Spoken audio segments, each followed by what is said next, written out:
O título da mensagem de hoje é A Espera da Sétima Trombeta. Antes disso eu quero orar. Vamos orar? Quem quer orar? Amém. Pai, em nome de Jesus, nós estamos rendidos ao Teu poder e ao Teu amor, clamando a Ti pelo Teu confronto e pelo Teu consolo e pelos Teus braços fortes, nos confortando, Senhor. A Tua palavra é a verdade e nós cremos que ela é a verdade. Cada ponto, cada vírgula é a verdade. E nós queremos que essa verdade, Senhor, venha sobre nossas vidas. Nós queremos nos ajustar à Tua palavra. Em nome do Senhor Jesus, Pai, que o Teu Santo Espírito leve nossas mentes cativas a Ti e que o Senhor possa falar conosco nessa noite. Em nome de Jesus, Pai, que a Tua vontade prevaleça nesse lugar. Aqui estão aqueles que o Senhor separou para estar aqui essa noite. Abençoa cada um deles através da Tua palavra. Em nome de Jesus. Amém, queridos? Aleluia. Então, como eu falei, o título dessa mensagem é A Espera da Sétima Trombeta. Bom, nós estamos falando das 7 trombetas, amém? E já tocaram 6 trombetas. E nós agora estamos aguardando, é um período, é um interlúdio, é um espaço que nós estamos aguardando a 7ª trombeta tocar. Quero lembrar que as últimas 3 trombetas são os anúncios dos ais que viriam. Lembram? Havia uma águia que falava ai, ai, ai. Isso quer dizer as 3 próximas trombetas. Isso no momento em que tocou a 4ª trombeta. Depois de tocar a 4ª, essa águia apareceu. E ela anunciava que as próximas 3 trombetas seriam trombetas que iriam doer, que iriam trazer um juízo de Deus, mas ainda misturado com graça. Amém? Glória a Deus. A 5ª trombeta, ela foi uns gafanhotos saindo do próprio inferno, né, do abismo, que eles tinham o poder de atormentar o homem. Não podia matar o homem, mas ele tinha poder de atormentar os homens. A 6ª trombeta já era uma cavalaria inumerável, a soma lá dá 200 milhões, mas como eu falei na ministração, creio que seria apenas uma expressão para se chegar a essa conclusão de que era uma cavalaria inumerável. Amém? Só que essa cavalaria, ela tem o poder de matar. Só que o poder dela é limitado. É um poder que mataria apenas 1/3 da humanidade. 1/3 dos homens, 1/3 da humanidade não, perdão. 1/3 dos homens e mulheres que não têm Jesus Cristo. Quer dizer, por quê? Porque a igreja foi selada antes. Amém? Estão me entendendo? Então aquele que foi selado não vai sofrer essa punição, vamos dizer assim. E dos homens que não aceitaram Jesus, que não se converteram, desses 1/3 parte seria morto. Aleluia, glória a Deus. E a sétima trombeta, ela vai tocar, só que entenda assim, é que quando a 7ª trombeta tocar, acabou. Não tem mais tempo para o perdão, não tem mais tempo para o arrependimento. Isso quer dizer, a 7ª trombeta ela toca, e quando ela toca, acontece o juízo. Ela tocou, acabou. A porta da graça foi fechada, não entra mais. A palavra de Deus, que é de salvação, passa a ser de condenação. Amém? Estão me entendendo, igreja? Glória a Deus. Então o capítulo 10, que é o que nós vamos hoje, e o capítulo 11 até o 14, é um espaço, esse tempo é um espaço, é uma espera antes do juízo. É a partir daí que vai começar o juízo. Então entenda que, assim como foi nos selos, que houve um espaço entre o sexto e o sétimo selo, e naquele espaço entre o sexto e o sétimo selo, houve uma mensagem de consolo para a igreja. Quem lembra? Quem estava aqui? Que o título daquela mensagem era A Glória da Igreja na Glória. Isso quer dizer, mostrava os crentes salvos, os cristãos, mostrava a igreja de Jesus Cristo lá no céu. Amém? Estão me entendendo? Aleluia. Então, havia esse espaço até que o sétimo selo foi aberto. Então, também entre a sexta trombeta e a sétima trombeta, também está havendo aí um espaço, que vem um anjo forte, que vem na terra, trazendo um livrinho em sua mão. E o primeiro espaço entre os selos, ele salientou a segurança da igreja na glória, isso quer dizer do povo de Deus perseguido. Agora, esse espaço, ele declara e ele mostra que a ira de Deus ainda está misturada com graça, entre a sexta trombeta e a sétima. Mas na hora que a sétima tocar, acabou. Se converte. Então, Apocalipse, capítulo 10, versículo 1, diz assim: Depois avistei outro anjo poderoso que descia dos céus. Estava ele envolto numa nuvem. Repete comigo, envolto numa nuvem. Aleluia. E havia um arco de Deus sobre a sua cabeça. Repete comigo, arco de Deus sobre a sua cabeça. Amém. Sua face era como a luz do sol, e as suas pernas como coluna de fogo. Ele segurava um livrinho, repete comigo, um livrinho, que estava desenrolado em sua mão. Então, colocou o pé direito sobre o mar e o pé esquerdo sobre a terra. E bradou com grande voz, como um forte rugido de leão. Repete comigo, rugido de leão. Assim que ele ergueu o seu clamor, os 7 trovões soaram suas poderosas vozes. Repete comigo, 7 trovões.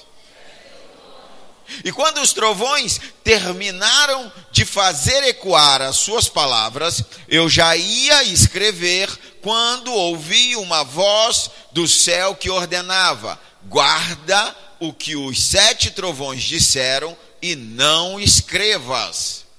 Repete comigo, não escrevas. Aleluia, glória a Deus. Até aí por enquanto.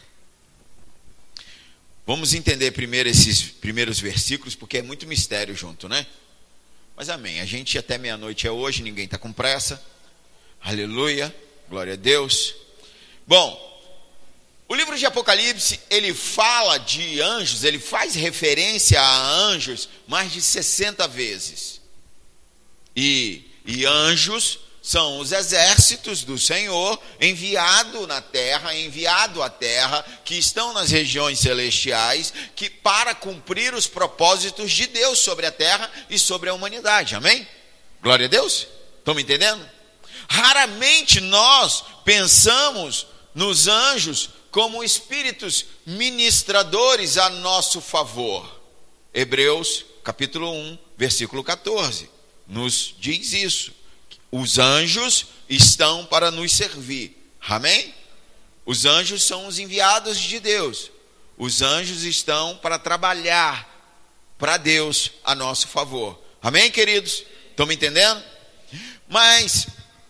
E nós não sabemos, não vemos, ou não entendemos, ou parte da igreja não entende isso, não entende esse poder que há disponível. Mas um dia lá no céu, nós vamos ter acesso a esses anjos, e nós vamos poder conversar com eles, e nós vamos saber de tudo que eles fizeram a nosso favor, de todo o livramento, de toda a batalha, e de todas as vezes que nós demos mole também, e eles não puderam fazer nada. Os anjos são valorosos em poder. Salmos 103, 20. Mas há anjos, uns mais poderosos que outros, não é tudo igual. Aqui nós temos, nessa declaração, nós temos um anjo forte e a sua descrição tem grande semelhança com o próprio Deus ou com Jesus Cristo, com o Cordeiro, a forma como ele está descrito. Bom, algumas correntes teológicas, alguns estudiosos, alguns teólogos entendem que esse anjo forte é uma descrição do próprio Cristo glorificado, que se apresenta a João no capítulo 1. Amém? Não concordo, mas é plausível, vamos dizer assim, porque a descrição é parecida com a que foi dada para João no capítulo 1, mas não é igual. Mas eu vou te explicar mais. Outras correntes teológicas, outros teólogos, entretanto, creem que esse anjo é um anjo que vem direto da presença de Deus. Isso quer dizer, é um anjo que tem um acesso direto ao trono, ao Cordeiro e ao que está assentado no trono. Estão me entendendo? É um anjo poderoso. No meu entendimento, para mim é Miguel. Mas isso não leva a nada. Tanto faz se é Miguel, ou se é Manuel, ou se é Samuel. Não, Samuel não é. Samuel não é anjo. Enfim, tanto faz quem é. O que importa é que é um anjo que vem da parte de Deus. É porque tem pessoas que ficam se apegando a detalhes que não dizem nada. O que me importa é que é um anjo que veio de Deus, não é um anjo que veio de Satanás. É isso que me importa. Está entendendo? Mas só que para mim não é Cristo, é um anjo. Porque há semelhanças estreitas entre esse anjo e entre o próprio Cristo. Mas Apocalipse, quando ele fala de anjo, ele fala de anjo. Quando ele fala de Cristo, ele fala de Cristo. Ele fala do Cordeiro. Então ele não mistura. A revelação, João não mistura. Não, mas aqui anjo é anjo. Cordeiro é cordeiro. Cristo é Cristo. Está entendendo o que eu estou falando, gente? Outra coisa. Esse anjo não recebe adoração. Se fosse o Cordeiro, se fosse Jesus Cristo, teria tido uma adoração. Não houve adoração. Apocalipse, ele nunca confunde o Senhor, que está assentado no trono, e o Cordeiro, amém? Com os anjos. É verdade que no Velho Testamento, comumente, se falava o anjo do Senhor como uma referência ao Messias, a Cristo. É verdade. Êxodo capítulo 3, versículo 2. Juízes capítulo 2, versículo 4. Capítulo 6, versículo 11. 2 Samuel capítulo 24, versículo 16. Está se falando de anjo do Senhor, fazendo uma referência a Cristo. Só que isso era uma manifestação temporária, com um propósito específico, e não uma permanente encarnação. Porque logo na plenitude do tempo, Jesus Cristo veio, amém? Então, quando homens separados por Deus eram visitados pelo Espírito Santo, hoje homens separados por Deus são a habitação do Espírito Santo. Estão entendendo a diferença? Então, uma coisa é o que o velho diz, a outra coisa é o que o novo diz. Nós precisamos entender que a palavra de Deus é uma revelação progressiva. Amém? Glória a Deus. Estão entendendo? Então, esse anjo que vem a anunciar a 7ª trombeta, ele vem dizer que o fim está próximo. 1 Coríntios, capítulo 15, versículo 52.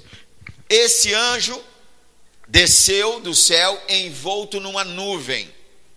Então, Deus geralmente, ele é identificado como nuvem. Deus conduziu o seu povo na saída do Egito, o povo de Israel, no Êxodo, através de uma nuvem luminosa. Êxodo 16, capítulo 16, versículo 10. Nuvens escuras cobriam o Sinai, quando a lei foi dada. Êxodo capítulo 19, versículo 9. Quando Deus apareceu a Moisés, foi numa nuvem de glória. Êxodo 24 e Êxodo 34. Deus fez das nuvens a sua carruagem, Salmo 104. As nuvens receberam Jesus quando ele foi assunto ao céu, Atos capítulo 1, versículo 9. E quando Jesus voltar, ele volta entre as nuvens, Apocalipse capítulo 1, versículo 7. Todas as vezes que se fala de nuvem, está falando da manifestação da glória de Deus, está falando da presença de Deus. Amém, queridos? Esse anjo desce na presença de Deus. Aqui temos uma operação de santidade que simboliza o rosto do anjo, do juízo indicado pelas nuvens. Sofonias, tem Sofonias na sua Bíblia, você já leu? Tem lá, Sofonias capítulo 1, versículo 15.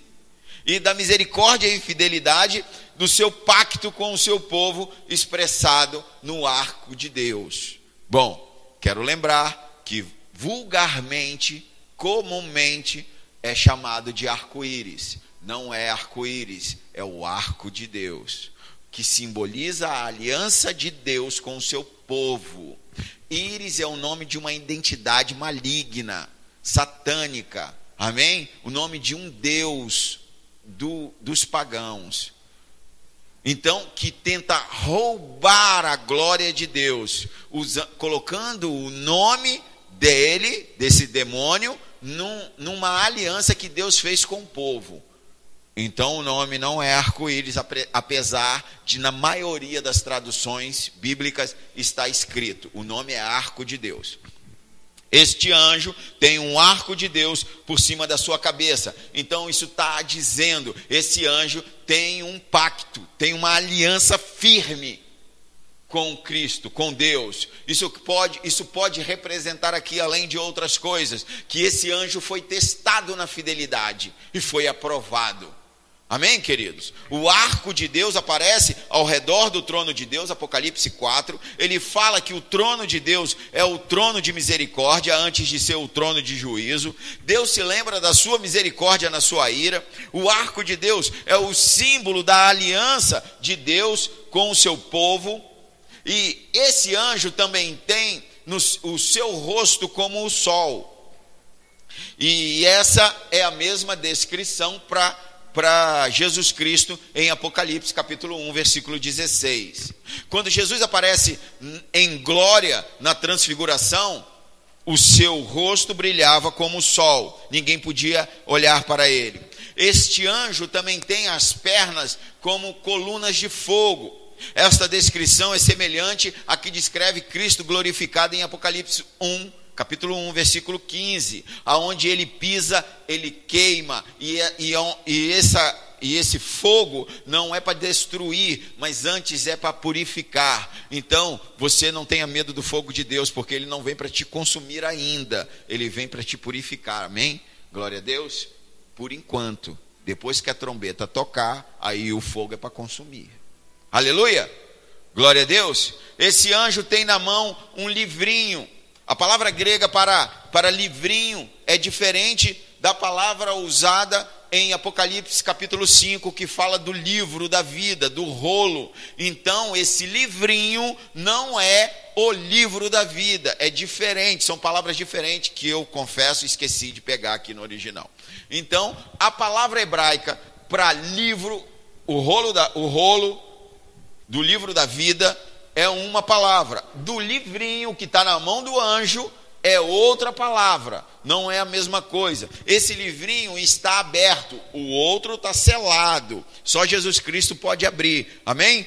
Só Jesus Cristo tem autoridade. Então esse não, esse está aberto. E o seu conteúdo então é conhecido. O rolo em capítulo 5, versículo 1, contém revelações que revelam o propósito de Deus, da redenção e da justiça de Deus executada sobre a humanidade.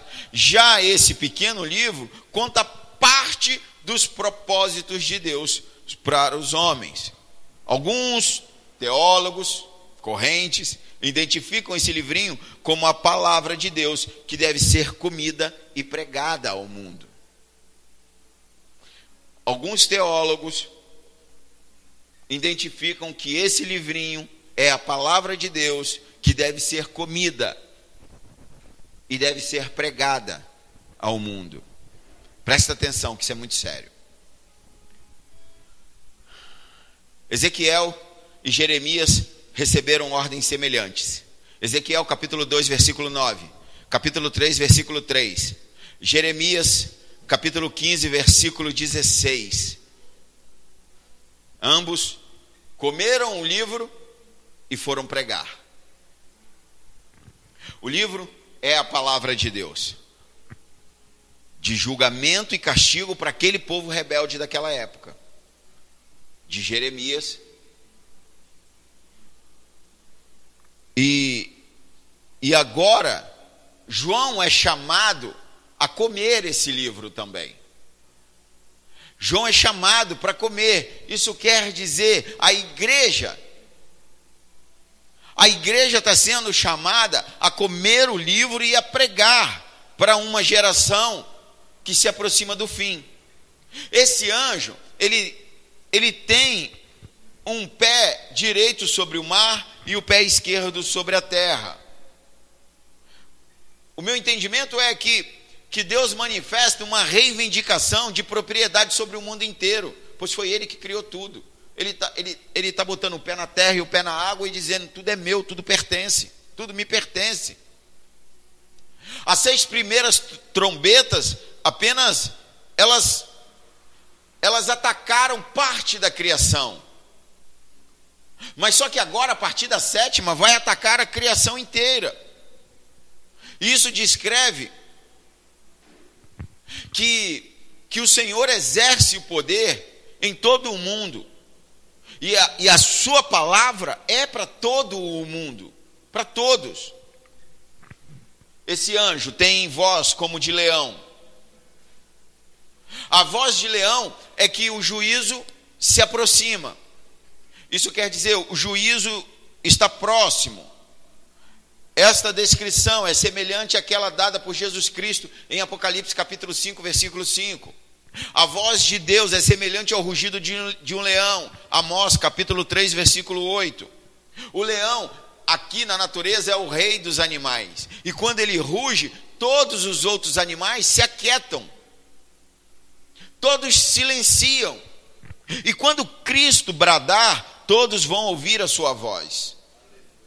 Quando Cristo bradar, os 7 trovões, todos os trovões, as artilharias do céu, estará pronta para agir.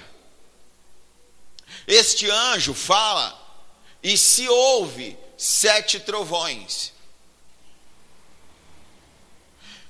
Nós não fomos informados por João o que é os 7 trovões. O que falou nos 7 trovões? Esses 7 trovões são semelhantes à voz de Deus, como um poderoso trovão em Salmo 29, 3. Esse número precisa ser 7, visto que o trono tem 7 espíritos, em volta do trono tem 7 espíritos, os 7 espíritos de Deus, as 7 tochas, os 7 chifres e os 7 olhos. Então esses trovões estão dirigidos aos inimigos de Deus, aos inimigos do povo de Deus, amém? Estão entendendo, gente? Aleluia. O contexto pode nos ajudar a entender, porque sempre que a palavra trovão aparece em Apocalipse, é para falar de um aviso eminente da manifestação da ira de Deus. Apocalipse capítulo 8, Apocalipse capítulo 11 e Apocalipse capítulo 16. O juízo está se aproximando, mas João tem a autorização de falar sobre o seu conteúdo. Ele não pode falar sobre o seu conteúdo. Ele, na hora que ele escreveu o que ele estava ouvindo nos 7 trovões, ele ouve uma voz dizendo: ei, não escreve, guarda, não escreve. Essa revelação é semelhante àquela que Paulo teve quando subiu aos céus, né? Quando ele foi arrebatado, 2 Coríntios 12, 4, coisas inefáveis, isso que não falou, nós não sabemos o que é, e os 7 trovões também nós não sabemos o que é, tudo que passe disso é especulação, porque a Bíblia não diz. Então, João entendeu, mas não recebeu autorização para descrever, e eu entendo que nós não devemos ficar especulando, Porque se Deus não quis revelar para nós, é porque nós não precisamos saber, amém? O significado da ordenança para João é guardar segredo sobre as vozes dos 7 trovões. Então, nós não devemos ficar especulando os fatores e por quê, ou por quê que nós não sabemos. Porque nesses trovões pode ter alguma coisa que determina o futuro. Porque se nós sabemos os significados dos 7 candeeiros, se nós sabemos o significado dos 7 selos, das 7 trombetas e das 7 taças, por que nós não podemos saber o significado dos 7 trovões? Mas a verdade é que o Senhor não permitiu que nós soubéssemos, amém? Glória a Deus. Agora, o que eu entendo é, na guerra, algumas ações precisam ser em segredo. Glória a Deus. Existe um outro. Existe um inimigo. Existe uma força contrária. Que não precisa saber tudo. Que não deve saber tudo. Que tem alguns ataques que serão surpresas, amém? Aleluia. Portanto, nós devemos ter cuidado em ficar predizendo, em ficar tentando saber, em ficar profetizando coisas que não fazem sentido. Cuidado com o que você fala. Lembra que você é uma autoridade espiritual. Lembra que o que você fala tem poder. Lembra do que o que você tem o poder na tua língua de chamar à existência o que não existe, de trazer bênção ou maldição para onde você está, amém? O anjo está anunciando que não haverá mais tempo até que venha o fim.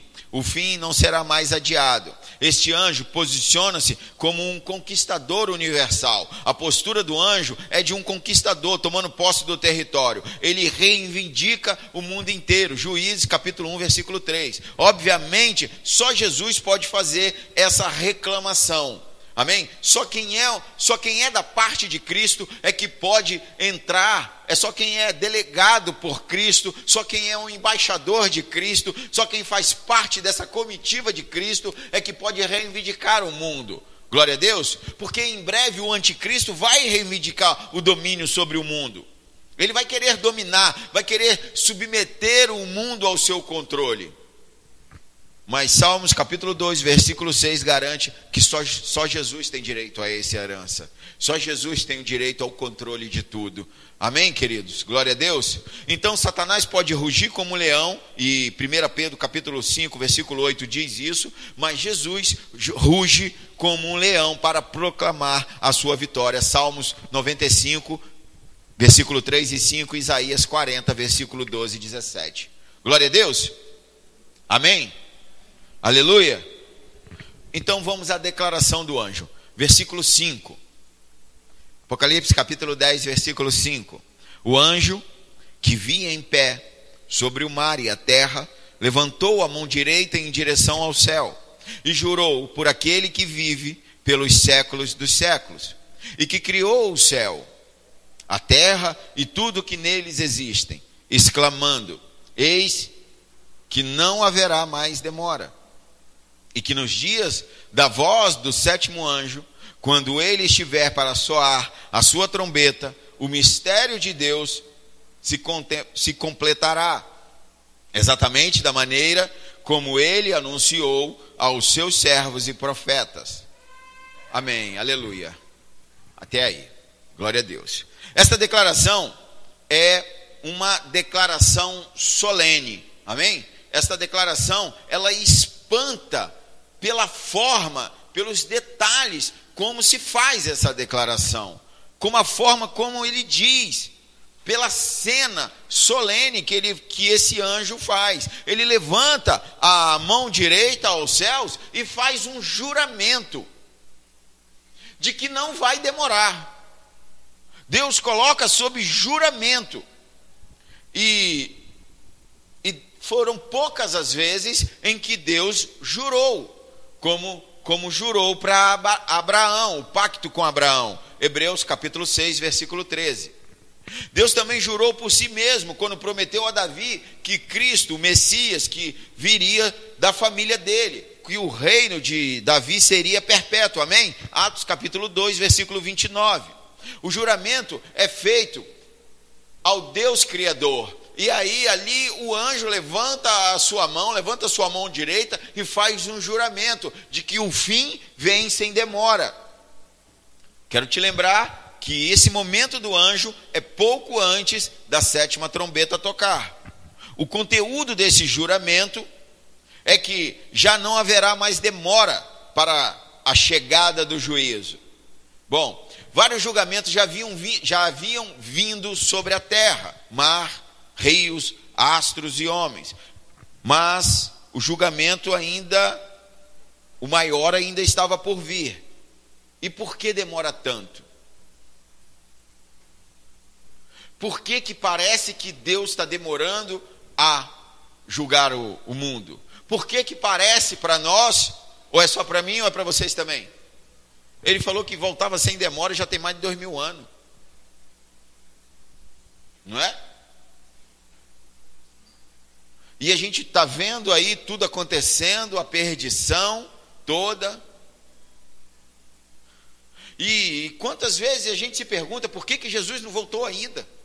Por que Jesus não volta logo? Volta logo, Senhor. É necessário desejar a vinda de Jesus, amém? É necessário que você ore pela vinda de Jesus. Depois, uma outra pregação que eu vou fazer aqui é que é uma coroa que é dado, são várias coroas, amém? Não vou falar muito disso, mas para aqueles que amam a volta de Jesus tem uma coroa. E é com essas coroas que você vai honrar o Senhor quando você estiver lá. Algumas pessoas pensam que no céu é todo mundo igual, não é não.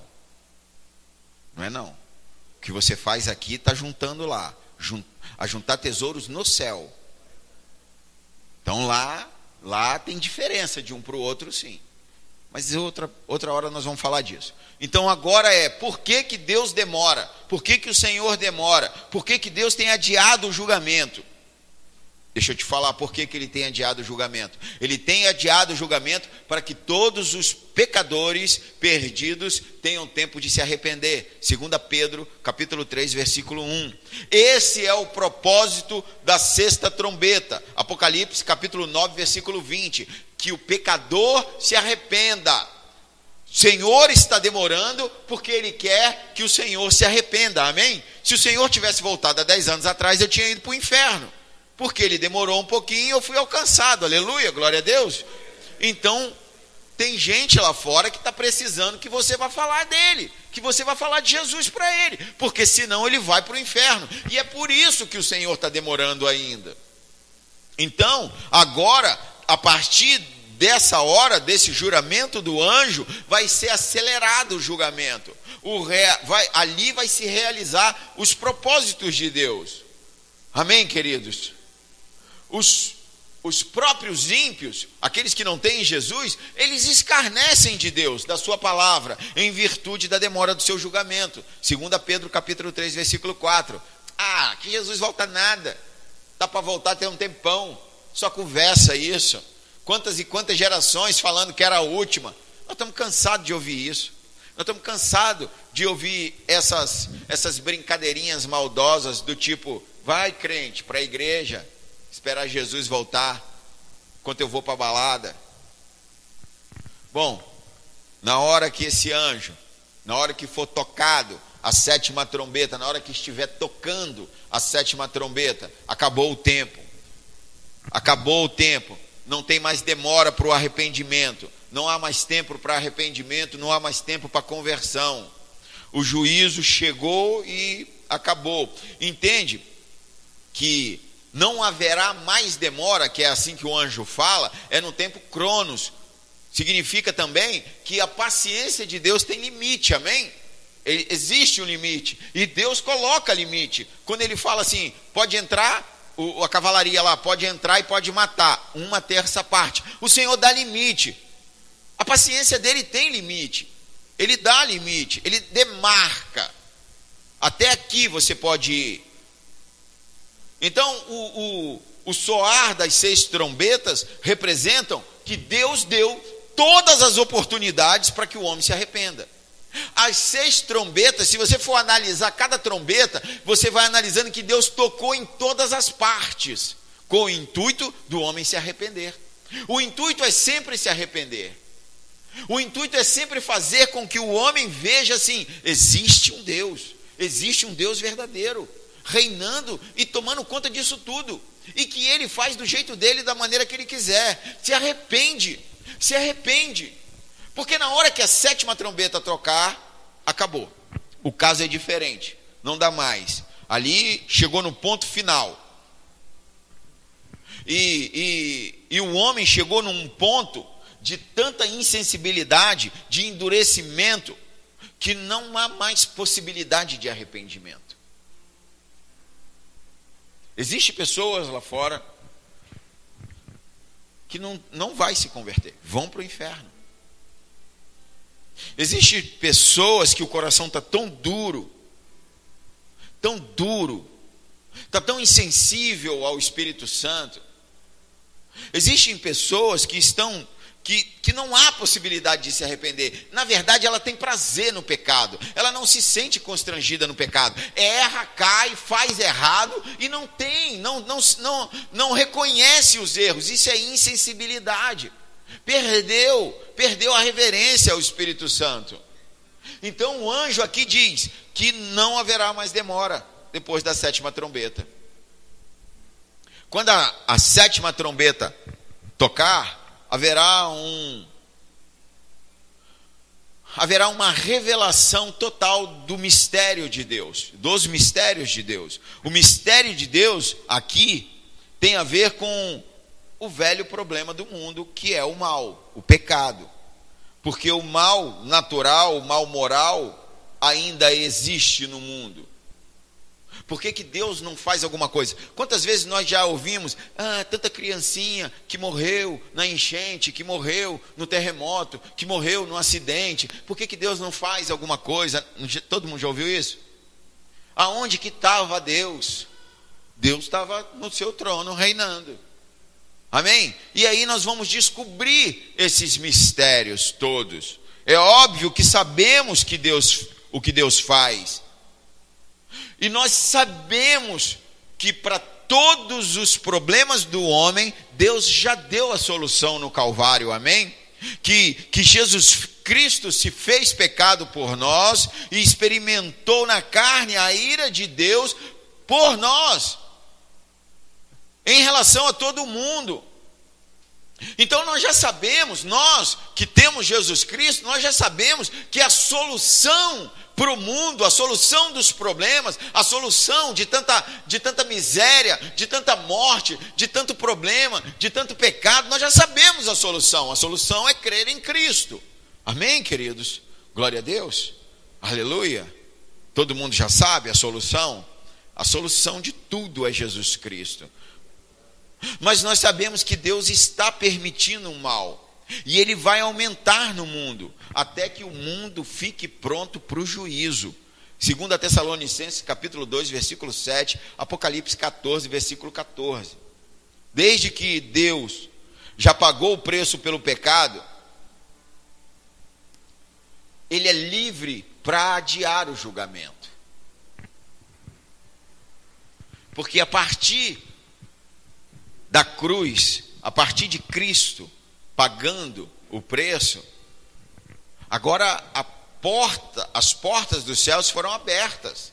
As 12 portas de Nova Jerusalém foram abertas, mas tem que entrar por um caminho, Jesus Cristo. Então a intenção é: Deus protela o julgamento, Deus adia o julgamento para que mais alguns se convertam, para que mais alguns se acheguem ao Senhor, amém? Mas esse adiamento vai ter um fim. Esse recurso, né, ele vai ter que acabar. E quando é que ele vai acabar? Quando a 7ª trombeta tocar, e aí o juízo virá. Então será o tempo da consumação da ira de Deus, Apocalipse 15. Amém, queridos? É uma ideia clara. A 7ª trombeta, ela não será tocada por um instante, mas ela simboliza um período. Ela vai ficar tocando por um período, e nesse período, nesse toque, o juízo está acontecendo. E está muito próximo. Agora eu vou te explicar, e você vai entender por que ela é um período. Porque eu já expliquei várias vezes aqui, as 7 taças, as 7 trombetas, elas têm um intuito de que o homem se arrependa, amém? Glória a Deus. As 7 taças é o juízo de Deus sobre a terra, sobre os homens. As 7 taças estão dentro da 7ª trombeta.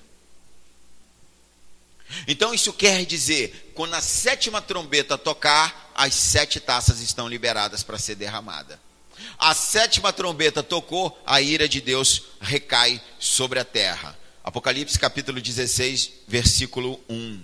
Isso quer dizer, diretamente é o juízo final. Acabou, não tem mais jeito. Logo o povo de Deus receberá a sua gloriosa herança final e a sua plena salvação, conforme a promessa anunciada aos seus servos e profetas. Amém?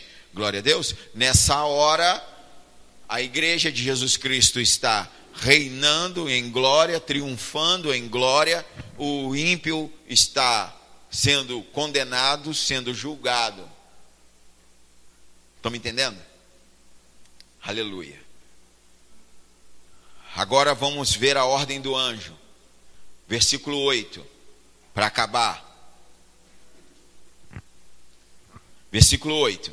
Então, a voz que eu havia ouvido no céu falou comigo uma vez mais, ordenando: vai e recebe o rolo aberto, o livrinho aberto, que está na mão do anjo, que se encontra em pé sobre o mar e sobre a terra. Isso é Jesus Cristo falando com João. Em seguida, me aproximei do anjo e lhe roguei que me desse o livrinho, ao que ele declarou, o anjo falando com João: pega-o, come-o, ele lhe será amargo no estômago, todavia doce como mel na sua boca. Peguei o livrinho da mão do anjo e comi depressa. E de fato ele era doce como mel ao paladar, contudo, assim que eu engoli, meu estômago ficou muito amargo.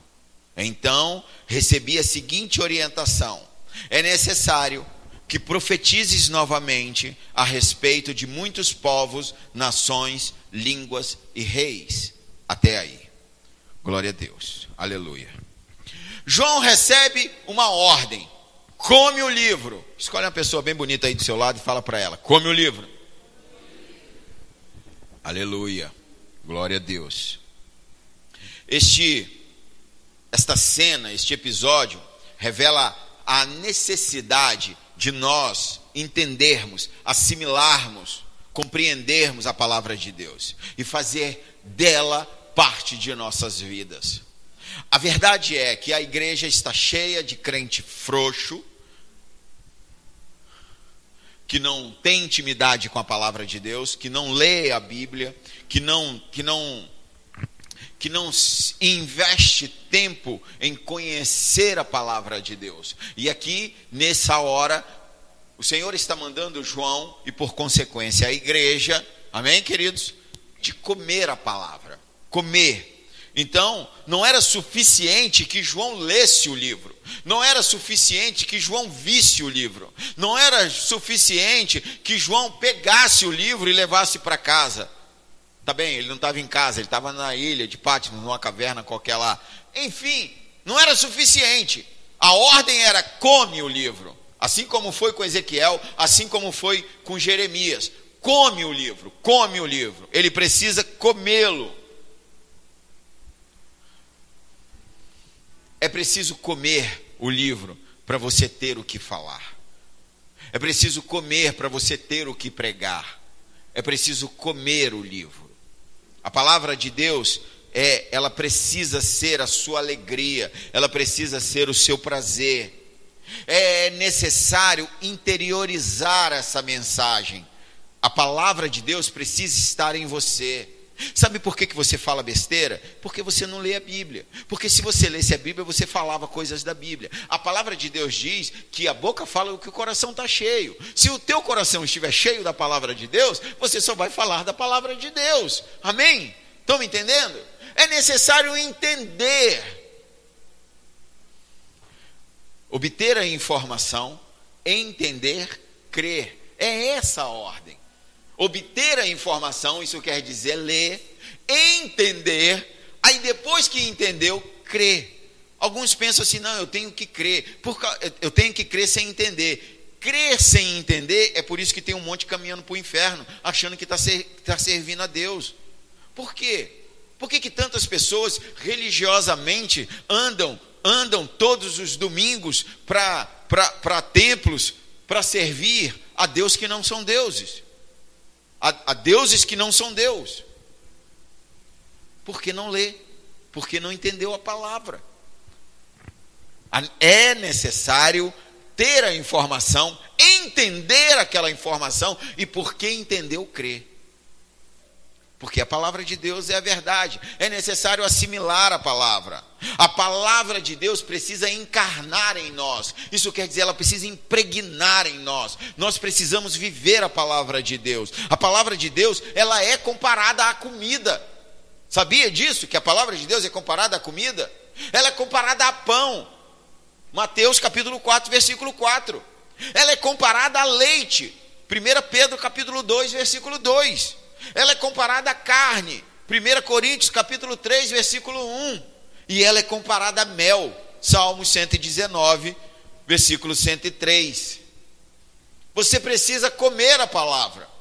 Jeremias e Ezequiel receberam a ordem de comer a palavra antes de ir pregar. Jeremias capítulo 15, Ezequiel capítulo 2. A palavra, ela precisa ser comida. A palavra nós precisamos nos alimentar da palavra. Jesus mesmo disse que o homem não vive só de pão, mas de toda palavra que sai da boca de Deus, de toda a palavra de Deus. A palavra, nós precisamos comer a palavra. E a palavra diz que esse livrinho é doce ao paladar e amargo ao estômago. Mais um mistério, né? Doce ao paladar e amargo ao estômago. Bom, deixa eu te explicar. Todas as vezes que você não entender, você precisa contextualizar com a época, não é com hoje, amém? Com a época que foi escrito. Naquela época de João, quando um menino judeu aprendia o alfabeto, esse alfabeto deles era escrito em tabuletas de farinha e mel. E conforme o professor ensinava a pronúncia correta, conforme o professor ensinava a fonética, o som das letras, e o menino acertava, ele podia comer a letra, que era de farinha e mel, doce, ele podia comer. Então, o alfabeto é assim. A palavra de Deus é assim, como mel na sua boca, amém, queridos? A palavra de Deus é doce, como mel. Na verdade, não existe nada mais doce do que a palavra de Deus nessa terra. Nada é mais doce do que o Evangelho. Nada é mais saboroso do que o Evangelho. Nada. Mas logo que alguém come o Evangelho, logo que alguém se alimenta do Evangelho, isso quer dizer, logo que alguém se converte a Jesus Cristo, começam-se os problemas, amém? Vêm os sofrimentos, as perseguições. Os 7 selos é o quê? Perseguição à igreja. Então, logo que você se converte, logo que você já começa a não emitir nota fria, logo que você não trai o seu marido, logo que você não dá cheque sem fundo, logo que você faz tudo correto, logo que você não entra nos sites pornográficos, logo que você tomou vergonha na cara e se arrependeu dos maus caminhos, você começa a ser perseguido pelo sistema. Estão me entendendo? Glória a Deus. E começa a ser amargo. Quem quiser viver como crente, quem quiser viver como cristão verdadeiro, piedosamente, será perseguido. Essa conversa fiada que alguns dizem, aceita Jesus, que tudo vai se resolver, você não vai ter problema nenhum. Mentira, engano. Nunca preguei isso e nunca vou pregar. Aceita Jesus que os problemas vão começar. Aceita, porque você vai ter que mudar de vida. Você vai ter que passar pela renovação da mente. Talvez seja a coisa mais difícil, a renovação da mente. Olha, você foi acostumado a fazer daquele jeito. Aí agora vem uma literatura, vamos dizer assim, né? E fala, você está errado. Te ensina, você está errado. Mas eu vi meu pai fazendo assim. Seu pai estava errado também. Lamento te informar. Difícil, amargo, dói. Muitas vezes dói na carne. Eu sei, eu conheço. Passo por isso ainda. Então isso quer dizer, o que é doce na boca fica amargo no estômago. E o evangelho é assim, é doce quando experimentamos, mas amargo quando vivemos ele, quando entramos de verdade nele. Aqueles crentes frouxos lá da igreja do Polo Ártico, aqueles que são crentes só dentro da igreja e quando saem porta fora, vivem a vida abundante, vive na esbórnia, vive fazendo o que quer. Bom, esses não tem problema, mas esses vão para o inferno, amém? Se você conhecer algum crente assim, confronta ele, fala com ele, muda de vida, senão você vai para o inferno. Porque nós precisamos encarar a perseguição. Mesmo que a perseguição seja contra as nossas vontades, contra os nossos conceitos, contra as nossas tradições, e se necessário for, chore. Jesus chorou lá em Jerusalém, qualquer hora dessa eu vou pregar aqui. Davi chorou, Jeremias chorou, Paulo chorou, enfim, todo mundo chorou. Eu choro direto. Chore também. Mas entenda, é uma bênção ser perseguido pelo evangelho. Por causa do evangelho. É uma bênção ser perseguido por causa do evangelho. É uma outra coroa, outro dia eu prego. João é mandado a continuar profetizando. Esse versículo 11 determina o significado do livro. É uma reafirmação do ministério de João. O fim ainda não veio, as portas estão abertas. João já fazia isso, amém? João já profetizava, João já era homem de Deus, João já era apóstolo, e por isso que João estava exilado. Nessa hora, ele é mandado, come o livro, isso quer dizer, pega de novo, come de novo, é doce e é amargo, e agora começa a profetizar, é outro poder agora. Agora você tem uma outra unção, mas ele não tinha acesso a outros povos, mas ele pode profetizar, ele pode declarar, sabe? Às vezes para o avivamento acontecer lá na África, você não precisa botar os pés lá não, daqui você pode fazer isso. Você é um espírito que Deus quis que habitasse num corpo e que tivesse uma alma, mas o teu espírito é livre, o teu espírito não está preso nesse corpo. Abre a tua boca e profetiza sobre os teus familiares que você não tem contato. Abre a tua boca e fala. É necessário profetizar. É isso que o anjo fala com João. João, é o seguinte, com o meu livro, agora vai e profetiza sobre outras nações, sobre outros povos, sobre outros reis. Profetiza, fala. Por quê? Qual o intuito de Deus? Que o povo se arrependa. O intuito de Deus, que mais pessoas se convertam. Amém, querido? Então, nessa última hora, vai haver essa manifestação. Vai haver uma graça especial para que as pessoas se convertam. Enquanto o coração de muitos está endurecido, o de outros estão sensíveis. Aqueles que ainda não conheceram as profundezas de Satanás, quem lembra disso? Cartas às igrejas. Aqueles que ainda não conheceram as profundezas de Satanás, ainda estão apenas enganados, são apenas escamas nos olhos. está precisando de você ir lá e falar de Jesus para ele. João comeu para profetizar. Coma a Bíblia para você falar. Coma a Bíblia para você profetizar. Para que aquele povo que está lá fora, que não conhece Jesus Cristo, veja que você tem poder de Deus, que há poder de Deus na sua vida. Porque é impossível comer o livro e ficar calado. É impossível comer o livro e ficar calado. É impossível comer o livro e não ter o que pregar. É impossível comer o livro e não ter o que falar. É necessário. É necessário que você fale. Quando eu falo que você ter o que pregar, não é você vir aqui pregar no culto do domingo, não. Também, mas não é isso. É que você pregue no seu dia a dia, é que você pregue na sua vida, é que você pregue dentro de casa, para o seu marido, que você pregue para os seus filhos, é que você pregue para os seus vizinhos, é que você pregue para a tua geografia, para todo mundo que está à tua volta. Mas você precisa pregar, porque é impossível guardar isso dentro de nós. Você já viu que uma pessoa, quando se converte, ela não para de falar de Jesus? Não é assim? Tudo dela ela fala. Aí uns falam, é o primeiro amor. É a coisa mais importante da vida dela. Ela encontrou Jesus. Talvez ela tenha entendido a porcaria que ela era, para não falar outra coisa, e aí ela vê o que Deus está fazendo na vida dela. Enfim, mas já é outra pregação. O que você precisa é falar. Precisa falar. Esse anjo, ele dá uma comissão, ele faz um envio. Vai lá e profetiza.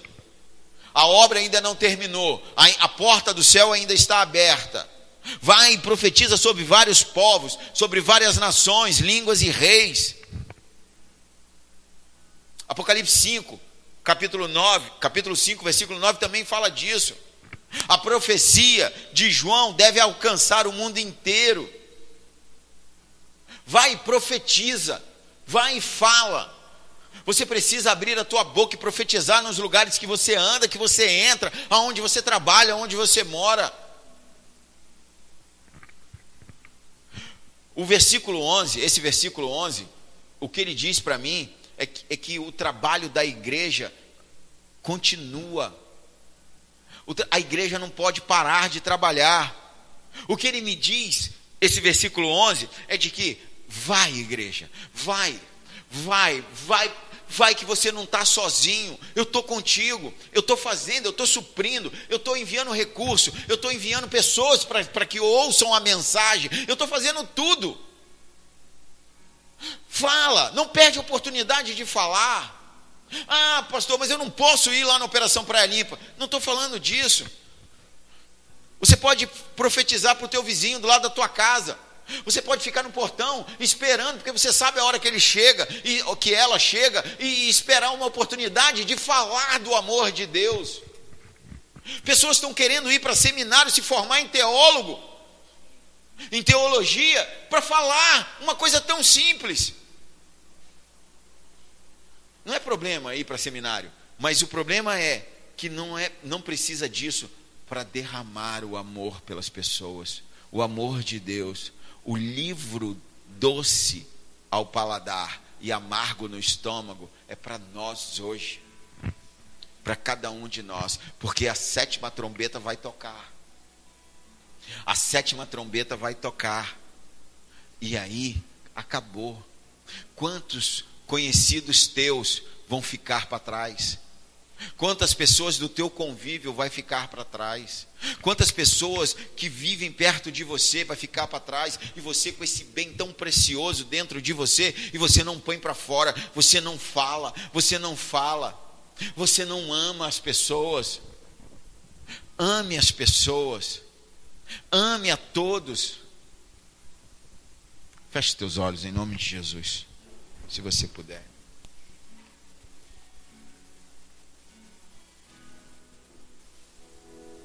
Santo é o teu nome, Jesus. Nós te adoramos, te louvamos e reconhecemos aqui, Senhor, que não temos comido o livro, que não temos comido esse livrinho, Pai, tão saboroso, tão doce. Reconhecemos aqui, Senhor, não temos feito isso,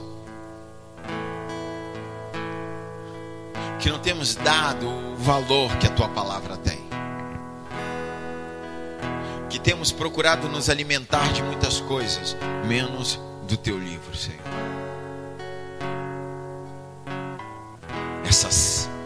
Esse intervalo entre a sexta e a sétima trombeta, Pai,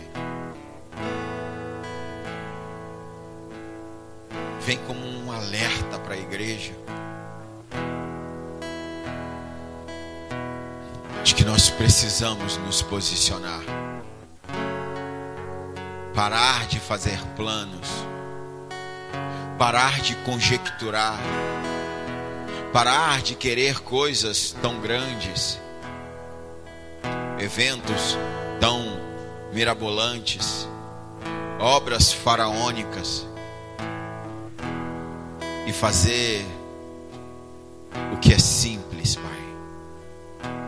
Amar as pessoas e derramar o teu amor sobre elas. Encontrar com aqueles que não te conhecem e dizer: tem solução para a tua vida. Oh, Pai, perdão. Nos perdoa pela nossa negligência.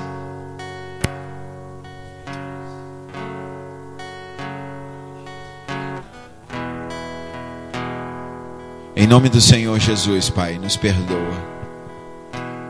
Nos perdoa porque somos egoístas.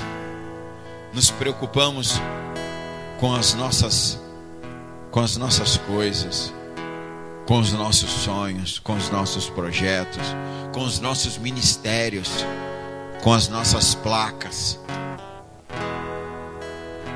E perdemos tempo com toda essa organização. E não fazemos o que o Senhor mandou. Em nome do Senhor Jesus, nessa noite nós nos arrependemos e te pedimos, Senhor, vem sobre nossas vidas. Vem sobre nós, Senhor. Vem sobre nós, Senhor. Nós queremos comer a tua palavra. Nós queremos nos encher da tua palavra. Nós queremos, Senhor, conhecer profundamente a tua palavra. Nós queremos conhecer os teus mistérios, Senhor. Nós queremos, Senhor, falar, profetizar, alcançar as nações, alcançar os povos, as tribos, os reis. Nós queremos, Senhor, que ninguém fique para trás.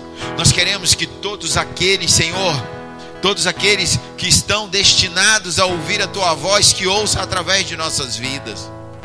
Nós queremos, Senhor, que todos aqueles que não se venderam a Satanás, Senhor, que nós possamos descobrir aonde eles estão. Que a nossa salvação, Senhor, ilumine a ponto deles nos reconhecer e virem ao nosso encontro. E que nós não estejamos ocupados. E que nós não estejamos, Senhor, ocupados com coisas que não interessam. Porque para o Senhor a única coisa que interessa são as vidas. E nós sabemos disso. Por isso nós te pedimos, Pai, levanta aqui um povo que vai andar por essa cidade, por essa nação, profetizando, Senhor. Profetizando, Senhor. Profetizando. E através de nossas vidas, muitos se achegarão a Ti, Senhor. Muitos se converterão ainda antes dessa trombeta tocar. Ainda há tempo, ainda há tempo. Nós sabemos que é iminente. Nós sabemos que já está quase tudo pronto para o anticristo se levantar. Mas nós cremos no Teu poder, Senhor. Nós cremos que a Tua paciência ainda não chegou ao fim, Senhor. Nós cremos, Senhor. E pelo que o Senhor fez conosco, nós também queremos. Tem pessoas lá fora que nós queremos trazer, Senhor. Que nós queremos que saiam do engano, que adoram a outros deuses, enganados, achando que Te conhecem, justamente porque não comem a palavra. Usa nossas vidas, Senhor. Usa nossas vidas, Senhor. Usa nossas vidas, Senhor. Usa nossas vidas, Senhor. Usa nossas vidas. Se você quer ser usado pelo Senhor, fica de pé no teu lugar e começa a fazer a tua oração de entrega agora, enquanto esse louvor é tocado. Pede a Ele: me usa, Senhor. Me usa, Senhor, porque eu vou comer o teu livro agora, Senhor. Eu vou, Senhor.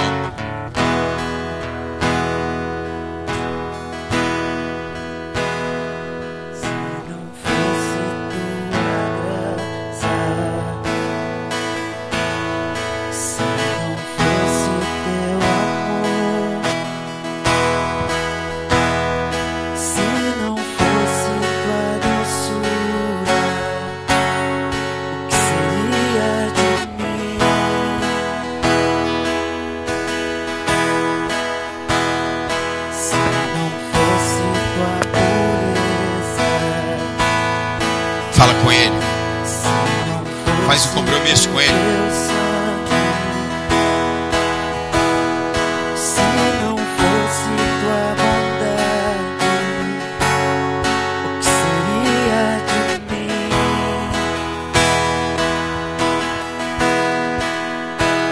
Estou aqui mais uma vez, onde os anjos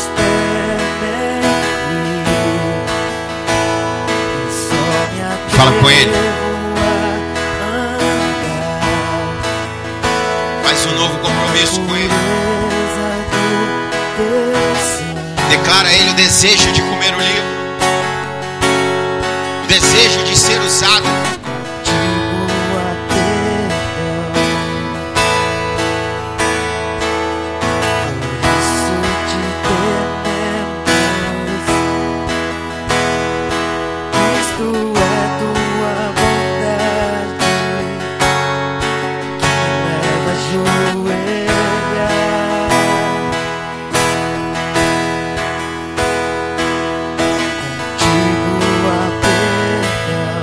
Não posso orar por você, é você que tem que falar. É você que tem que desejar.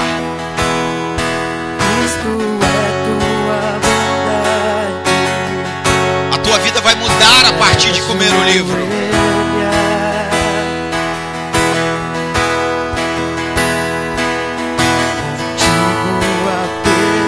Decida nessa noite. Ainda há tempo, a sétima trombeta ainda não tocou. Cristo é tua bondade, leva a ajoelhar.